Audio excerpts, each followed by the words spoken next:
guys, and welcome to the channel. My name is Tessie and you're on Chats with Tessie, and on this channel we discuss so many things: viral topics, trending topics, my lifestyle, better outcomes for black women in dating and women in general, and more. So grab yourself a glass of something nice. I've got coffee in front of me. Come sit down with me and let's have a discussion.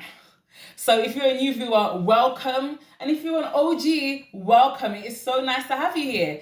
Guys, girls, whoever. There's a lot to discuss, and there's going to be some swearing on this video because it is very necessary. So today we're going to talk about the fucking. What do I mean by the fucking? I mean black women in the workplace and the fuckery that goes on when it comes to black women being in the workplace. So what do I mean by that? So, I mean, if you're in any corporate setting, and now, as you guys know, I don't normally swear, but this video will contain swearing. If you're in any corporate setting, especially as a black woman, there are so many different issues that black women face in the workplace. I'm going to start with the obvious one, our hair. Now, as we know, many of us, for black women, our natural hair, especially our natural hair and just hair in general, is a very sensitive and very touchy topic for many black women.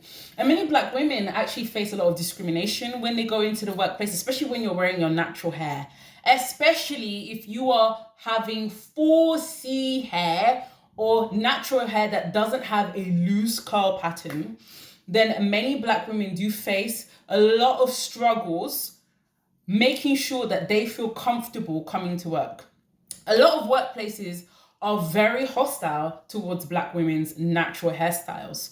So they like to label these hairstyles as unprofessional or even somewhat offensive for other people to look at. And actually, it's very, very difficult for a lot of black women who are in corporate, especially, look, I can't even tell you how many black women have experienced this. Many of you wake up earlier than you're supposed to. You even lose sleep waking up early just to manage your natural hair, especially for black women who do not know how to manage their natural hair. Now, as you guys know, in many of my videos, I do have my natural hair.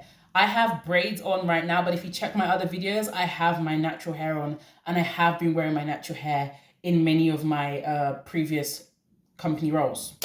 So it's very, very difficult for a lot of black women when they're managing their natural hair, especially in the workplace. And wasn't there a whole Crown Act passed so that black women would feel comfortable to move around in this world, especially at the workplace where they need to be to earn money, to live, to survive, to wear their natural hair in peace? Now, that's just one issue. Let's move on to workplace bullying that many people, especially many black women, have experienced, especially if you are the only black woman in that company or in that specific team or department. Bearing in mind that not only that, some black women may be the only women in those specific teams. And I see this happen a lot. Didn't that lady, Claudine Gay, didn't she literally, unfortunately, pass away, self-inflicted, due to the bullying she suffered in her workplace? Now, I actually have my own story now. This is not workplace bullying per se, but it is being punished for being a high performer. Now, as you guys know, in my previous role, I've spoken about this in my one of my previous videos, which I'll link up. I spoke about how I worked in tech for 3 years, and I was working at a tech startup, and I was the highest performing person there. So I was really close with my CEO, and I was pretty much able to do whatever I wanted because I was performing really well. When I left that company, I moved to an American company. And wow, the difference is like night and day. Now, as you guys know, I am a Nigerian woman born and bred in London, but I did school for a couple of years in Nigeria. So I know the difference in treatment in different workplaces. And wow, it is unbelievable, the sheer microaggressions. Now, I'm not even African American, and I experienced these microaggressions when I flew over to the American company that I was working for. It was incredible. So I can't imagine how bad it is for African American women living in America, working in America. So where do I start? As soon as I got here, I did not have the best experience. And I do have a vlog about this. I will link it up. Now, I don't know about you guys. Let's just quickly go back to the hair issue. Many of you who have, had your natural hair, how many of you had people try and touch your hair, unprovoked? You've had people try and touch your hair, especially white people are always trying to touch your hair, especially if it's natural. They'll just be like this. When I was a kid, I had my natural hair, so many white people trying to touch my hair. You could not try that with me now because I'd have to give you a polite bop in the face. That is literally assault. But that was seen as normal. They would touch your hair as if you were a zoo animal. They had no sense of personal respect and spatial awareness, especially when it comes to Black women's hair. Now, I'll say the same thing. The same microaggressions happened when I went over to this American company. I was in an elevator with a couple of other people, and we had our new badges because we were obviously, just there for the first time, and the badges hadn't been activated yet. And it was me. I was the only Black woman actually in that team, the only woman in that team. And there was a white guy in the elevator, and this fucking arsehole, he literally had a fucking arsehole face. He literally looked like an arsehole. I'm so sorry. Guys, I didn't warn you that there would be swearing in this. But he had this face of an arsehole, and he just went to me because my badge didn't work. Bearing in mind that my badge wasn't the only badge that didn't work. Everyone else's badge didn't work because they were new. But he went specifically to me, he said, "Are you sure you belong here?" And I looked at him and I said, in my head I was thinking, what's that supposed to mean? And why are you asking me that? Are you asking me that because I'm new? Or are you asking me that because I'm a Black woman? Why am I the only person you're asking this question? And I could tell it was from preconceived bias.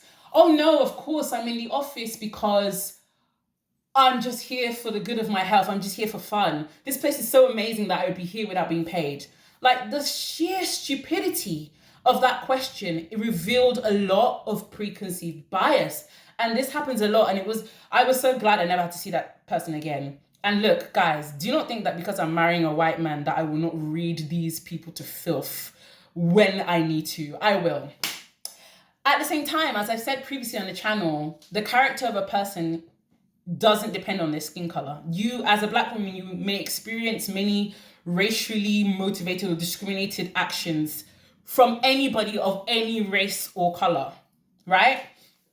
Now, that very same team, someone from that very same team actually took me out, and it was a white guy that actually took me out. So like I said, the skin color is not always, synonymous with the character of a person.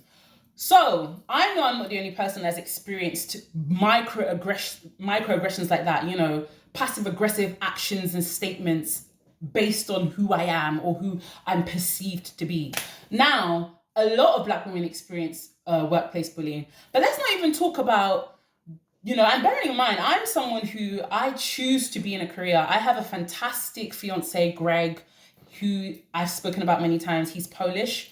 He takes good care of me. He loves me. He respects me. And he spoils me. I live a very soft life outside of my career, should I say. But I choose to have a career. And it's because I've always wanted to have a career and I've always been good at what I do.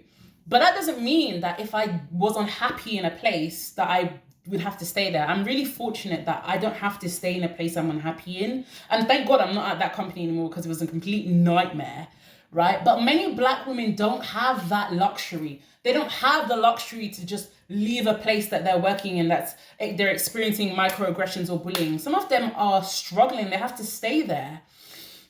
So we haven't even discussed that. Let's also talk about the fact that a lot of people in the workplace, especially when you're starting off in your career, they assume that maybe because you're a Black woman, you've come from poverty or you are broke or you're struggling. A lot of people don't seem to understand that you may actually come from a privileged background. Like, for instance, with me, my father has 2 PhDs. My mother has 3 master's degrees. They had a big business in London when I was a child.